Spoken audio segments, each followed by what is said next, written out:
Mesdames, Messieurs, fidèles téléspectateurs de la Belle Radio et Télévision, la chaîne panafricaine internationale, bonsoir et bienvenue à ce nouveau numéro de la Tribune du mardi. Un numéro qui précède la 9e session extraordinaire des chefs d'État et de gouvernement de la Communauté économique des États de l'Afrique centrale prévue ce mercredi à Libreville au Gabon. Et cette réunion a été précédée par la conférence des ministres qui s'est ouverte hier lundi et qui s'est achevée aujourd'hui. Et bien entendu, au cœur de cette rencontre et de ce rendez-vous des ministres, eh bien, la réforme de l'organisation, une réforme ou bien des réformes qui étaient très attendues.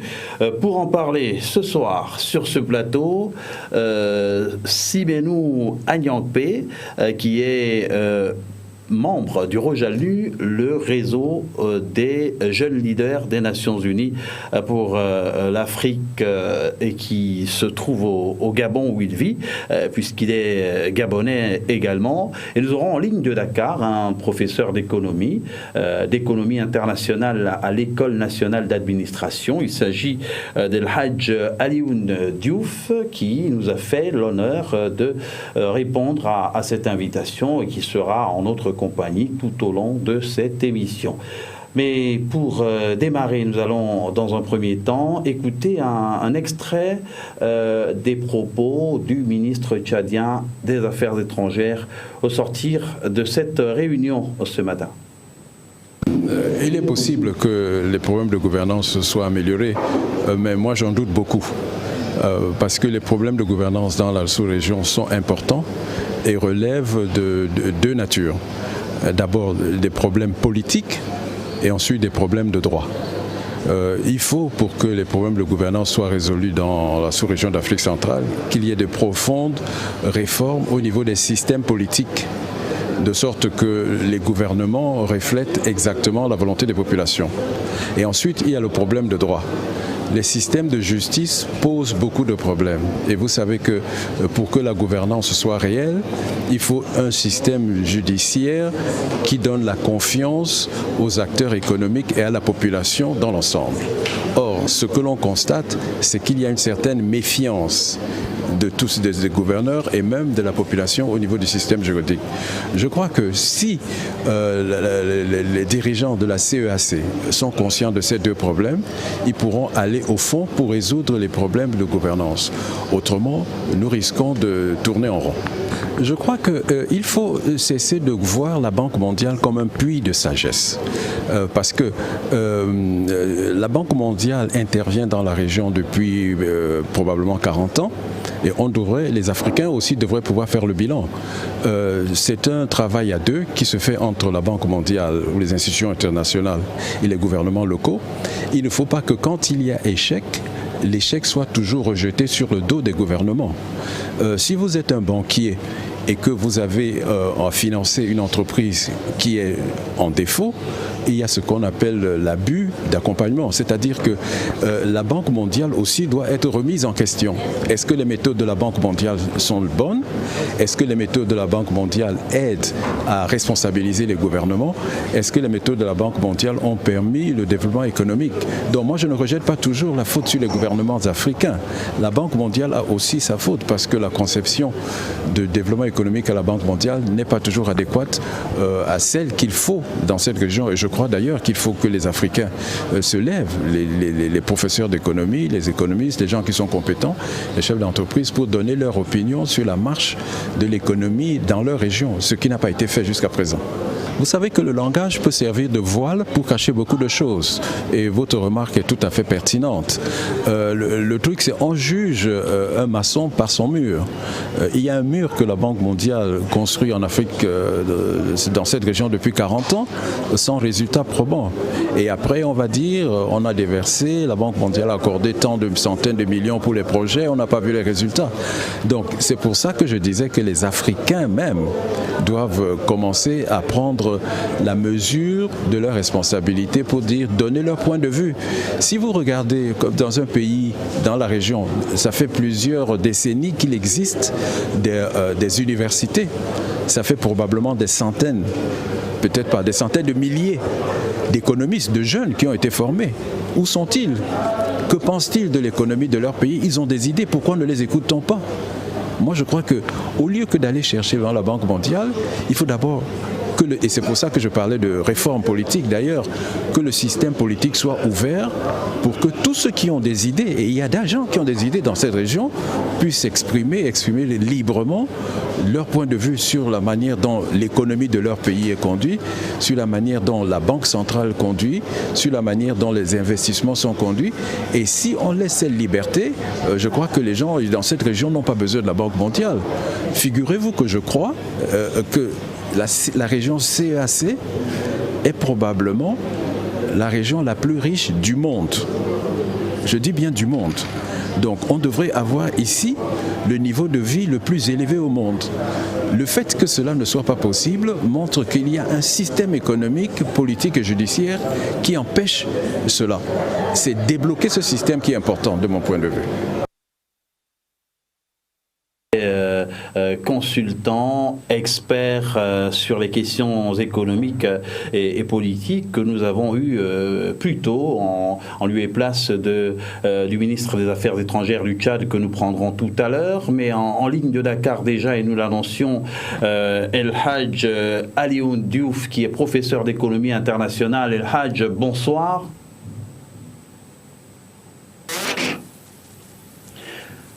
Alors, vous avez suivi François Ndengwe à l'instant et il a interpellé les économistes africains. On rappelle le contexte du propos.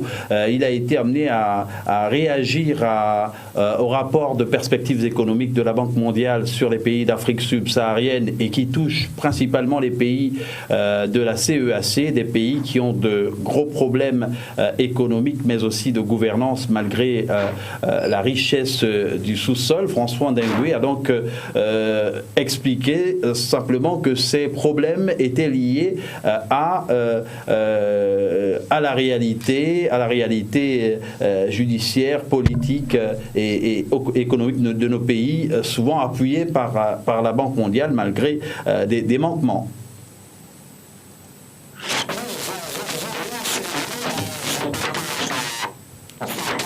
Alors, on a de petits problèmes de ligne. Nous allons vous reprendre le temps que les choses s'améliorent sur cette ligne.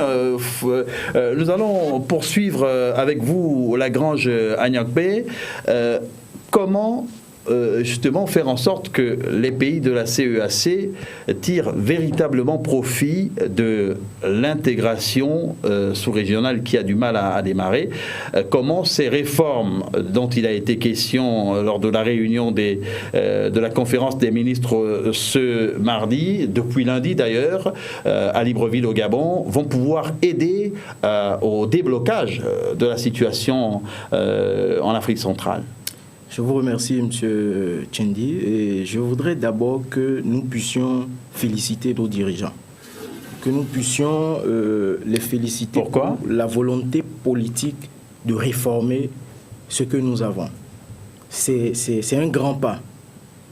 C'est un grand pas de vouloir réformer et c'est un grand pas d'acter le processus de réforme.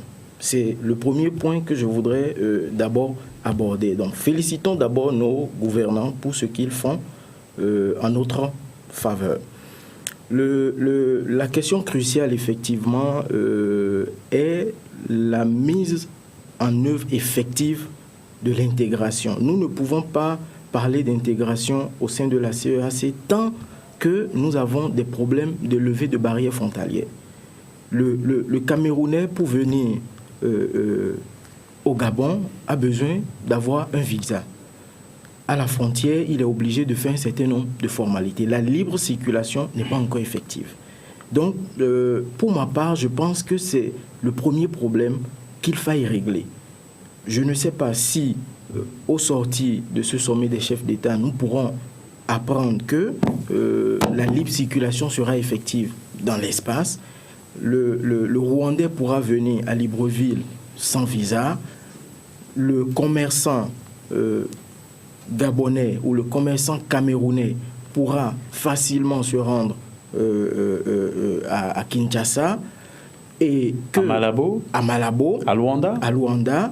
Et pour se rendre de Douala peut-être ou de Yaoundé à Brazzaville, il ne faudra plus aller faire le tour, c'est-à-dire aller passer par Addis Abeba ou aller en Afrique de l'Ouest d'abord et revenir. Vraiment, nous aurions voulu, à mon humble avis, que le problème de lever des barrières soit d'abord effectif, que la libre circulation des personnes, même s'il faudrait encore un certain nombre de choses au niveau de la libre circulation des biens, que celle des personnes soit d'abord effective. Je pense que les peuples de cet espace seront soulagés et ils pourront davantage féliciter nos autorités. El Hadj Alioune Diouf est à nouveau en ligne.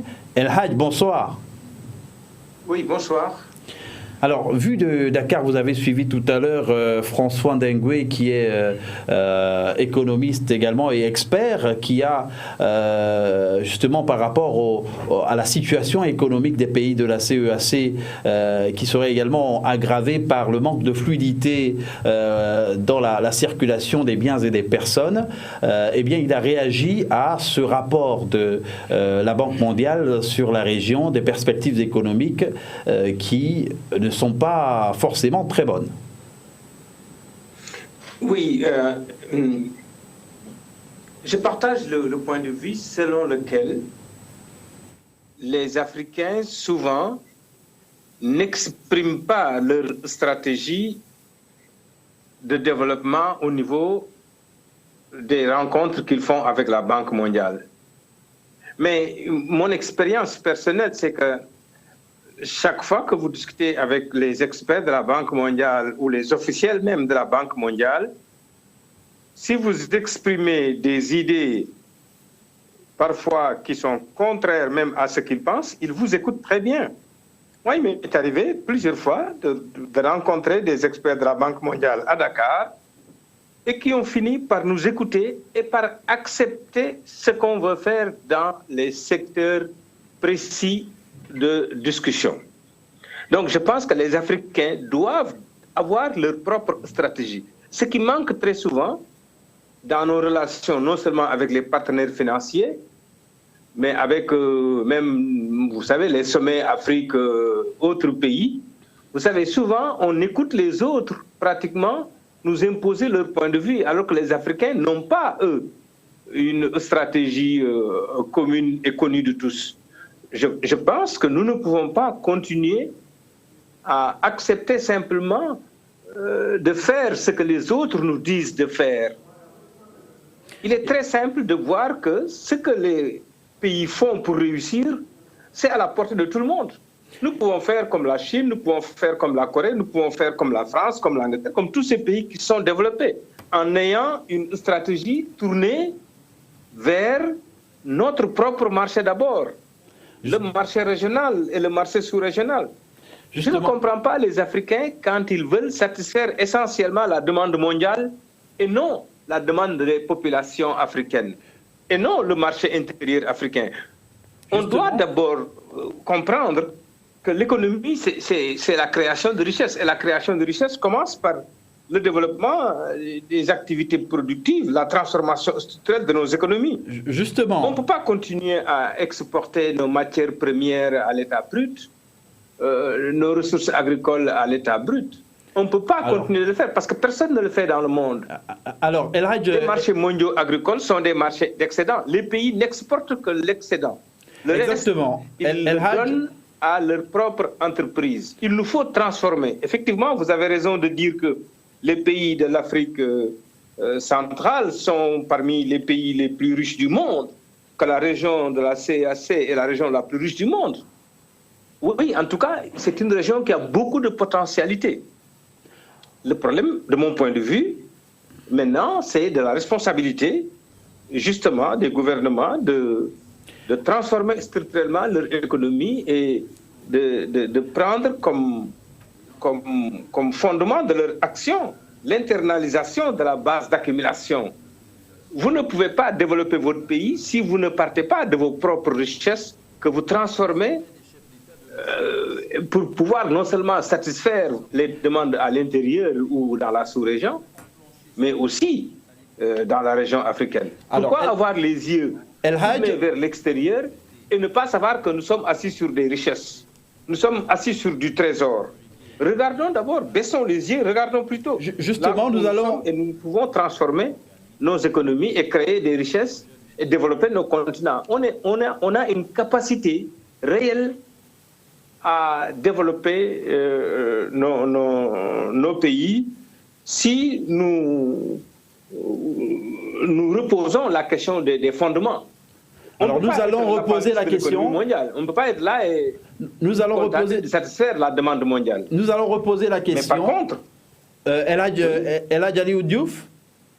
Oui. Nous allons reposer la question, juste que nous revenons dans le, justement sur le thème qui parle bien entendu de ces réformes qui sont engagées qui sont en discussion au sein de la communauté des États de l'Afrique centrale. Alors en quoi les réformes qui sont engagées, qui seront sur la table des chefs d'État et de gouvernement ce mercredi vont aider à une meilleure gouvernance, à une meilleure activité économique entre les pays de la sous-région d'Afrique centrale d'abord? Oui, l'objectif, c'est quoi l'objectif? Vous savez, la CEAC, justement, traverse toute une histoire, depuis l'UDA jusqu'à la communauté économique des pays des Grands Lacs, extra. Aujourd'hui, l'objectif, c'est une union économique totale. C'est ça que les pays de la CEAC sont en train de mettre en place. Mais cela suppose que la CEAC mette en place non seulement une zone de libre-échange, un marché commun, mais qu'on harmonise un peu les politiques au niveau communautaire, afin de promouvoir justement les activités communautaires. Je suis persuadé que si les pays de l'Afrique centrale se mettent ensemble, rien que du point de vue énergétique, il y a toute une forte demande en Afrique. Ils peuvent fournir des produits pétroliers transformés à pratiquement beaucoup de pays d'Afrique. Il y en a même qui importent ces produits d'Europe. Donc vous voyez que tous les pays africains ne sont pas producteurs de pétrole. Et je pense qu'au niveau de l'Afrique centrale, on a même un pétrole de qualité. Donc sur ce plan, il y a des choses qu'il est possible de faire facilement. Dans le domaine de l'environnement, dans le domaine de la forêt aussi, je pense que vous avez des activités communautaires qui pourraient satisfaire la demande au niveau de toute l'Afrique, que ce soit l'Afrique occidentale, l'Afrique centrale et même l'Afrique du Nord. Donc, ce qu'il faut maintenant savoir, c'est que au niveau de l'Afrique centrale, il y a quand même eu toujours des manquements au niveau du respect des objectifs communautaires. Les États s'engagent parfois dans le sens d'aller vers des démantèlements tarifaires et puis font des pas en arrière. Il y a aussi le problème de la libre circulation. Pardon? Il y a aussi la difficulté de circuler librement, le problème de la libre circulation des biens et des personnes. Absolument, je suis parfaitement d'accord avec vous, parce que l'Afrique centrale, justement, parfois, il y a des forêts vierges. Le vrai problème, les obstacles réels aux échanges en Afrique centrale, ce n'est pas essentiellement des obstacles tarifaires, ce n'est pas le droit de douane, mais parfois c'est le manque d'infrastructures. Parfois, justement, ces problèmes peut-être liés à la sécurité qui font que les populations ne circulent pas librement. On ne peut pas être étranger en Afrique centrale, étant du Gabon ou étant du Congo. Et si on ne circule pas librement, on n'est pas chez soi, et on doit être chez soi. Les Africains doivent comprendre cela.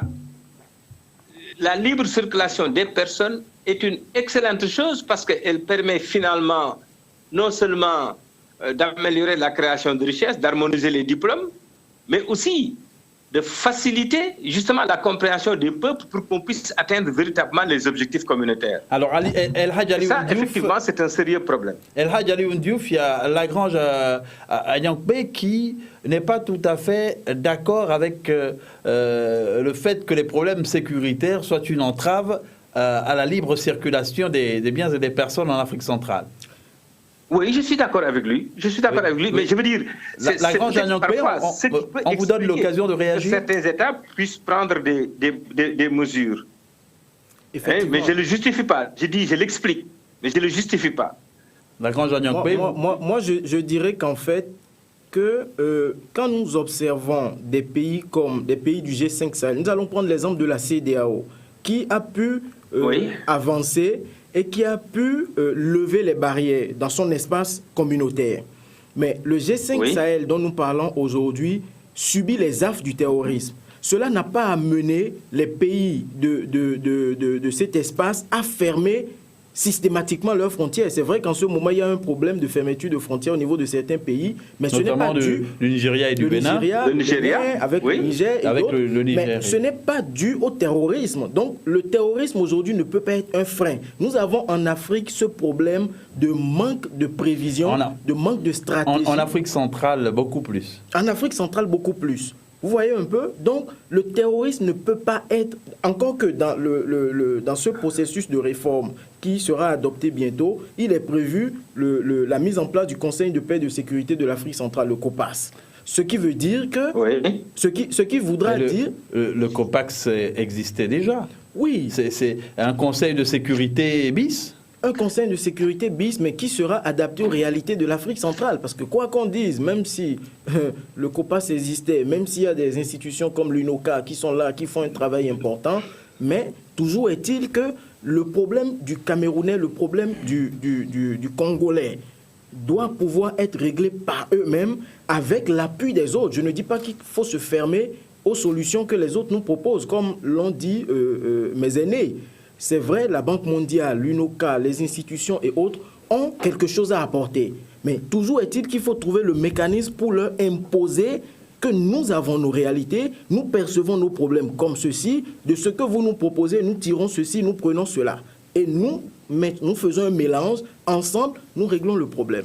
Alors nous allons, El Hadj Alioune Diouf, vous garder en ligne, bien entendu, pour cette fois écouter le ministre tchadien des Affaires étrangères, qui a soulevé, bien sûr, certains aspects des réformes qui vont être présentées au chef d'État ce mercredi à Libreville. Il s'agit d'une intégration communautaire. Et comme je viens de le dire à certains de vos confrères, la difficulté majeure est que la CAC ne joue pas aujourd'hui son rôle de pilier dans l'intégration continentale. Et c'est pour cela qu'il est important que la CAC puisse être renforcée et puisse absorber les autres organisations sous-régionales comme la CEMAC, la CPGL, pour que les 11 États membres forment une communauté économique régionale digne de ce nom et effective dans son action sur ce plan. Et je pense que dans cette optique, le traité instituant la CAC a été révisé et il y a des textes subséquents et on a intégré effectivement les questions sécuritaires, les questions de prévention et de gestion des crises. C'est vrai, par le passé aussi, le COPAX a existé, mais en termes d'efficacité et de résultats, il y a beaucoup d'interrogations. Donc le secrétariat général va être remplacé par une commission avec un nombre de membres réduit. Donc on passe à 7 membres, dont un président, un vice-président et 5 commissaires. Et puis le traité prévoit également la mise en place des institutions comme la Cour de justice, la Cour des comptes, le Conseil de paix et de sécurité, le comité de représentants permanents, c'est-à-dire les ambassadeurs qui sont accrédités auprès de la communauté dans le pays du siège. Je pense que la CAC doit se préoccuper de ce qui se passe au Sahel, dans la mesure où 2 de ses États membres, comme le Tchad et le Cameroun, sont gravement affectés par les attaques récurrentes de Boko Haram. Et comme vous le savez, nous avons la force multinationale mixte dont le quartier général est basé à N'Djamena et le Cameroun et le Tchad en font partie. Et même s'il y a d'autres États de l'Afrique de l'Ouest. Et ce qui se passe au Sahel a un impact direct sur une partie de l'Afrique centrale. Et je pense que maintenant, on commence à parler même de groupes qui se revendiquent de l'État islamique, qui seraient apparus dans l'est de la RDC. Je pense que ça doit également préoccuper l'ensemble de la CAC. Et à cet égard, il est important que la CAC se ressaisisse un tant soit peu. Je voudrais juste vous rappeler qu'en septembre dernier, la CEDEAO avait tenu un sommet extraordinaire consacré aux questions sécuritaires à Ouagadougou. Et la CEDEAO s'est engagée à mobiliser $1 milliard pour appuyer les États affectés donc, par le terrorisme dans cet espace. Je pense que la CAC a intérêt également à faire un effort sur ce plan, appuyer les États qui sont affectés, prévenir effectivement l'expansion de ces fléaux dans la sous-région. Je précise que nous étions à l'instant en compagnie de Cherif Mahamat Zen, qui est ministre tchadien des Affaires étrangères. Cherif Mahamat Zen, qui a livré son sentiment et qui a, Pape El Hadj Alioune Diouf, également évoqué la nécessité pour les différentes sous-régions, notamment les sous-régions d'Afrique de l'Ouest et centrale, d'avancer en synergie, notamment sur les questions sécuritaires. Absolument. Oui, je pense qu'une idée essentielle, importante annoncée par le ministre, c'est le fait d'avoir comme objectif de rationaliser et d'harmoniser les cadres institutionnels aujourd'hui au niveau de l'Afrique centrale. Ça me semble être vraiment la chose la plus importante à faire. Parce que ce qu'on appelle d'ailleurs le bol de spaghetti, les chevauchements entre communautés économiques régionales en Afrique font que finalement, on a comme l'impression qu'on n'a pas envie d'aller vraiment à l'intégration. Mais je pense que si on rationalise et si on harmonise les cadres institutionnels, ce serait vraiment... Parce que finalement, l'intégration, c'est quoi? C'est la mise en commun des richesses, des ressources. Nos ressources économiques et humaines sont immenses, mais il faut les mettre en commun. On n'a pas à créer des États qui vont se faire la concurrence entre eux.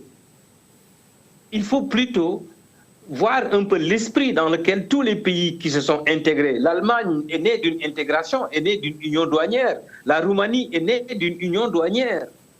Les pays qui s'intègrent doivent réellement aller vers la fusion de leur économie. C'est ça qui va rendre leur économie puissante. C'est ça qui va permettre d'avoir des entreprises aptes à faire face à la concurrence des multinationales mondiales. Donc, il faut qu'on le comprenne. On ne peut pas continuer avec nos petits marchés étroits à croire que chaque pays peut se suffire lui-même. Il nous faut aller vers des cadres unitaires d'intégration où on uniformise même nos politiques. Je ne dis même pas harmoniser, mais je dis même plus que ça, ce qu'on voulait faire avec l'OHADA, les actes uniformes, essayer d'uniformiser le droit, oui. C'est un premier pas pour que l'investissement soit assuré, pour que l'investisseur soit assuré, d'avoir un même droit qui s'applique dans tous les États. Alors, il nous faut aller dans ce sens aussi du point de vue économique. Il faut... Oui. Oui, il y a une cour de justice en Afrique centrale à l'exemple de celle qui fonctionne très bien d'ailleurs en Afrique de l'Ouest, qui doit être mise en place parmi ces réformes. Mais il y a eu quelques indiscrétions quand même qui notent que ça a parfois été houleux lors de cette conférence des ministres. Donc oui. Il y a pas mal de points de divergence, même si on a vu une belle cohésion affichée à la fin. Oui, c'est pas mauvais d'avoir des divergences, mais ce qui me semble important, c'est qu'on comprenne qu'est-ce qu'il faut faire et par où on doit commencer. Nous devons comprendre que si nous n'harmonisons pas nos cadres institutionnels, nous ne pourrons pas avancer. D'abord, ça, je pense que c'est un grand pas en avant. Si aujourd'hui, au niveau de l'Afrique centrale, on comprend le fait que ces chevauchements, ces multitudes de communautés économiques régionales, avec parfois des objectifs différents, des organes différents qui se superposent, ça ne servira à rien. Par contre, si on va vers réellement, si on veut s'intégrer, si les pays veulent s'intégrer, il faut qu'ils fusionnent leur économie. On ne peut pas, c'est inacceptable que, par exemple, des pays soient riches en pétrole et que d'autres aillent importer le pétrole peut-être à des milliers de kilomètres de l'Afrique. Je pense qu'il y a des questions sur lesquelles nous devons tout de suite montrer notre solidarité et aller ensemble dans ces chantiers-là, les chantiers de la transformation structurelle de nos économies.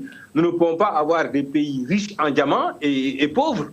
En Afrique centrale, on voit des pays où on cherche du diamant et à la fin, c'est d'un paradoxe on va extraordinaire emprunter pour payer les fonctionnaires. C'est inacceptable, cela. C'est d'un paradoxe extraordinaire.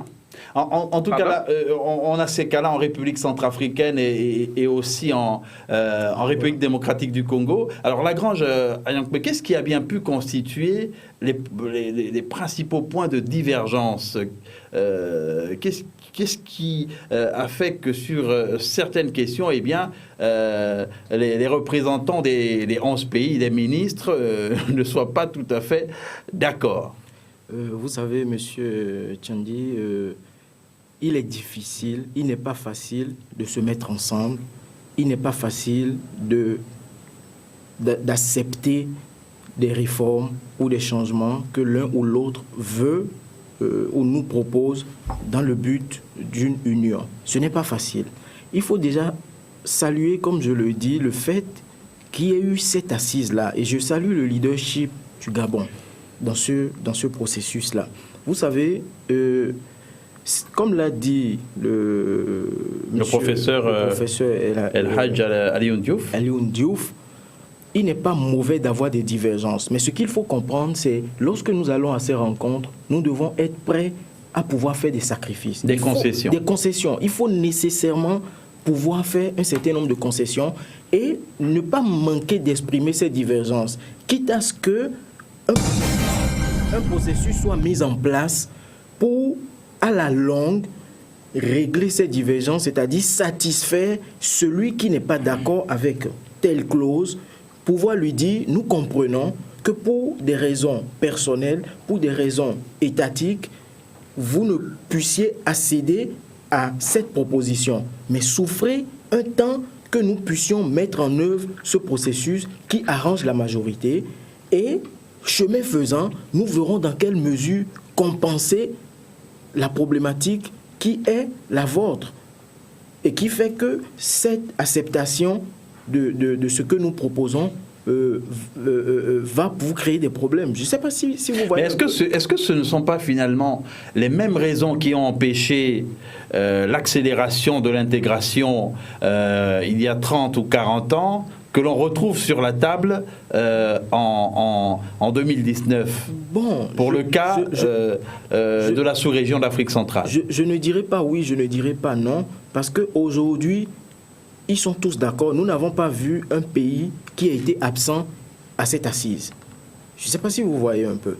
Ils sont tous d'accord. Les 11 pays ont été représentés au plus haut niveau. Il faut saluer ce grand pas. Les divergences, oui, c'est tout à fait normal. Il revient au chef d'État aujourd'hui, demain, de décider de ce qu'il faudra finalement adopter.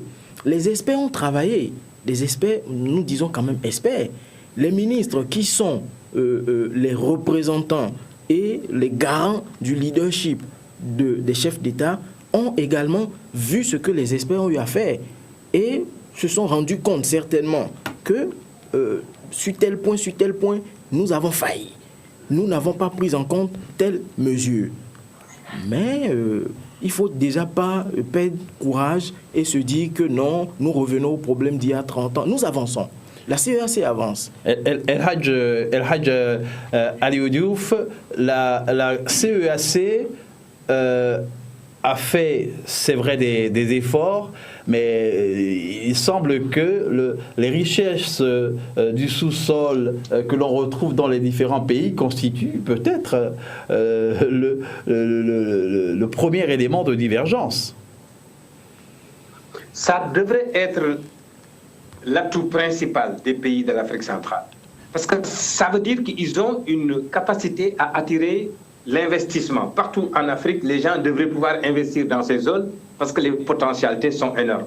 Les populations de l'Afrique centrale elles-mêmes sont capables de satisfaire à une partie de ces investissements. Le monde entier, l'argent existe dans le monde. Le monde entier cherche à investir partout. Le retour sur investissement, c'est ça qui est important. Et dans ces zones, on peut avoir des retours sur investissement qui sont très importants. Mais le problème, je pense, il est dans ce qu'on a dit depuis le début. Il faut qu'on se donne un défi. C'est-à-dire oser dire que nous, Afrique centrale, on va avoir une stratégie de transformation structurelle. On ne peut plus continuer à exporter l'essentiel de nos richesses minières. Mais il y a aussi les questions économiques qu'on a évoquées tout à l'heure, les aspects sécuritaires avec le défi Boko Haram à surmonter, notamment au Cameroun et au Tchad. Si les questions sécuritaires ne sont pas résolues, si la gouvernance n'est pas améliorée, comment arriver à mettre en musique l'intégration dans cette sous-région? Au début, c'est la gouvernance. C'est le. On ne peut pas faire un pas si on n'a pas une bonne administration de ces pays. Il faut que ces États soient bien administrés. Il faut qu'il y ait des gouvernements légitimes. Il faut qu'il y ait des dirigeants admirables, c'est-à-dire des dirigeants exemplaires qui sont tournés vraiment essentiellement vers l'intérêt de leur pays. Ça, c'est tout le monde qui est d'accord sur ça. C'est le monde entier qui demande aux Africains de faire en sorte qu'on puisse avoir de bons dirigeants, de bons administrateurs, des gens simplement honnêtes. Voilà des pays qui sont riches et il y a un problème. Regardez l'Afrique centrale. Même pour cotiser, même pour employer les rares ressources qu'on prélève sur les exportations pour les utiliser pour faire fonctionner les communautés économiques régionales, même là, il y a de sérieux problèmes. Vous me parlez de sécurité. On sait que dans cette zone, il y a des pays où, effectivement, l'argent destiné aux armées, des milliards, sont parfois détournés au détriment de la sécurité. Donc je pense qu'il faut régler ce problème. La gouvernance, la question de la gouvernance. D'avoir en Afrique des dirigeants qui soient capables de détourner des sommes énormes et qui ne soient pas punis. Ça, c'est inacceptable. Donc je suis d'accord avec vous qu'effectivement, on ne peut pas se développer si on ne règle pas le problème de la gouvernance. Ça, c'est sûr. C'est dans tous les pays du monde, même en Europe, c'est connu. Partout, les gens sont d'accord sur une chose. La première chose à faire, c'est d'avoir des dirigeants qui sont exemplaires. Et justement, le ministre... Le ministre, dans ces conditions, imposer toutes les réformes que vous voulez. Mais il faut que les dirigeants donnent l'exemple. Le ministre tchadien des Affaires étrangères l'a soulevé tout à l'heure. Il faut pouvoir justement développer ce sentiment de sécurité, de justice, faire en sorte que les populations, ou bien les investisseurs potentiels, les populations d'abord, se sentent en sécurité et sachent chez qui se plaindre, où se plaindre, en ayant le sentiment que justice sera rendue si jamais quelqu'un est lésé. Or, jusqu'à présent, il n'y avait pas de cour de justice en Afrique centrale. Mais est-ce que toutes ces réformes ne vont pas contribuer davantage à alourdir ce processus d'intégration quand on sait que pour les mettre à exécution, il faudrait un peu de temps quand même? Non, je ne crois pas. Je ne crois pas que ce soit un problème. On ne peut pas attendre. Il faut faire maintenant. La justice, par exemple, nous, au niveau de l'Afrique de l'Ouest, on a essayé de faire des efforts dans ce sens avec l'OADA. On a essayé d'harmoniser un peu pour amoindrir l'insécurité juridique comme l'insécurité judiciaire. On a des lois uniformes dans tous les pays de l'Afrique, les 17 pays membres de l'OHADA. On fait en sorte qu'on ait le même droit applicable dans l'ensemble de ces pays et qu'on ait une justice qui soit vraiment une justice des affaires, une justice avec des experts compétents pour traiter des affaires, pour diligenter les affaires. Je pense que ça, c'est un minimum. Si vous voulez attirer des investisseurs, il faut avoir une justice crédible. Sinon, personne ne viendra. Personne ne sera intéressé par vous. Donc je pense que ça, c'est un minimum quand même qu'on doit pouvoir faire. Et surtout que cette l'Afrique centrale, je pense que c'est tout à fait possible. Et surtout que cette sous-région est composée de pays qui ont connu des crises sécuritaires, mis à part aujourd'hui le Cameroun et le Tchad. On a eu par le passé l'Angola, la République centrafricaine et la République démocratique du Congo, par exemple. Et le Congo également. Et le Congo également. Enfin, plusieurs pays. Oui, je suis d'accord avec vous, mais oui, mais vous savez, dans ces pays, l'insécurité a été augmentée par l'absence d'une justice crédible et indépendante. Vous savez, quand il y a des défaillances dans la justice, c'est ça qui amène certaines populations à peut-être prendre le côté extrême des choses pour se rendre justice elle-même. Je pense que même Boko Haram, c'est un peu ça. Si vous voyez un peu ce que je veux dire.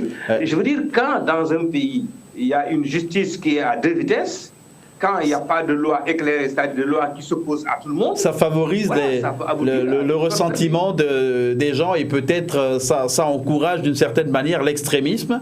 On suit bien. Absolument. Et par la suite, il y a justement, et on en revient, cette question de la facilitation, de la libre circulation d'abord des personnes. Il y a eu un passeport CEMAC lancé en son temps. Un passeport CEMAC qui n'est pas forcément accessible à tout le monde. On ne sait pas toujours à quelles conditions on peut l'acquérir et quels sont les critères à fournir. Tout ça semble quand même bien compliqué. Oui, c'est vrai. La grande Agnankwe, à propos du passeport CEMAC, par exemple, si un citoyen d'un pays d'Afrique centrale souhaite l'acquérir, comment il s'y prend ? Je ne pourrais pas dire que je maîtrise les contours, mais Vous avez essayé de l'acquérir ? Pas encore. Pas encore. Je sais que les dispositions ont été prises pour que dans cet espace CEMAC, le passeport soit accessible à tous et que les citoyens puissent effectivement voyager librement. Le processus est en cours d'adoption au niveau de ces pays de la CEMAC. Tous ne l'ont pas encore vraiment accepté, mais ces 2 dernières années, je crois qu'il y a eu une grande avancée qui a été faite. Auparavant, on parlait effectivement du passeport CEMAC, mais ça ne donnait pas les privilèges, sinon les droits que ça devrait donner. Mais il y a 1 an, il y a 2 ans, nous nous sommes rendus compte que la CEMAC s'est battue pour que le processus puisse être vraiment mis en application. Et quelques États, je crois 1 ou 2 États, ont ouvert leurs frontières et ont dit, bon, ok, à partir d'aujourd'hui, la Guinée équatoriale, par exemple, a dit, bon, d'accord, vous pouvez voyager sans prendre de visa. La Guinée équatoriale qui était très réticente au départ. Au départ, a finalement accepté de faire le sacrifice. Donc ça revient fondamentalement à ce que je pensais, qu'il faille que nos États acceptent, certains gouvernants acceptent de se sacrifier pour que nous puissions davantage avancer. Le processus ne doit plus s'arrêter. S'il s'arrête, ça va être vraiment dommage, non seulement pour la jeunesse d'abord, et pour les autres couches également. La jeunesse, on rappelle que vous êtes membre du Rojalnu, le réseau des jeunes leaders des Nations Unies pour l'Afrique. Le Rojalnu qui a pris part à un certain niveau à ces travaux, pas en tant qu'expert forcément, mais en tant que membre, pas non permanent non plus, mais en tant que membre qui observe et qui... Consulté ou consultant. Alors, vous avez été consulté, par exemple, sur quel point? Vous savez, comme je le disais, n'ayons pas toujours le regard accusateur, le regard critique, ça ne va pas. On sent que les chefs d'État aujourd'hui ont adopté la politique d'associer la jeunesse à leurs décisions. Même si il faut dire que les jeunes ne se sentent pas encore vraiment impliqués et qu'il y a un esprit ou qu'il y a le sentiment que les propositions ne sont pas prises en compte, remercions déjà et soyons heureux que nous soyons consultés. Deuxièmement, il faut dire que nous, au niveau de la CEAC, nous n'avons pas été consultés. Je ne vais pas faire de langue de bois ou je ne vais pas caresser. Nous n'avons pas été consultés au niveau de la CEAC, mais sous d'autres auspices et sur d'autres questions relatives à l'espace communautaire de l'Afrique centrale. Nous avons été consultés, nous avons fait des propositions qui sont en train d'être prises en compte. Vous voyez un peu, notamment dans la mise en œuvre de l'agenda 2063 de l'Union africaine et 2030 des Nations Unies. Et toutes ces questions sont bien entendu prises en compte dans ce 9e sommet et ont été prises en compte lors de cette réunion des ministres de la communauté économique des États de l'Afrique centrale. Alors, El Hadj Alioune Diouf, nous allons vous donner l'occasion de conclure puisque cette émission est quasiment arrivée à terme. La communauté économique des États de l'Afrique centrale va donc ce mercredi boucler sa semaine avec la 9e session extraordinaire de la conférence des chefs d'État et de gouvernement. Une conférence des chefs d'État qui devrait, sans surprise, valider le projet de réforme qui a été traité par les experts. On a fait allusion tout à l'heure à certaines mésententes lors des discussions entre les ministres. Vous pensez que ça pourrait empêcher notamment l'exécution de ces réformes? Oui, malheureusement, nous avons constaté que c'est des manquements politiques surtout qui ont freiné le processus d'intégration au niveau de la CEAC. C'est-à-dire que aujourd'hui, nous estimons qu'il faudrait que les États fassent quand même, donnent un peu plus d'intérêt aux accords que les États signent. Et des réformes majeures de la CEAC, c'était de dire on passe maintenant, il y a une mutation conceptuelle. On passe des zones de libre-échange, des zones douanières à des zones d'union économique. La CEAC, c'est une communauté économique.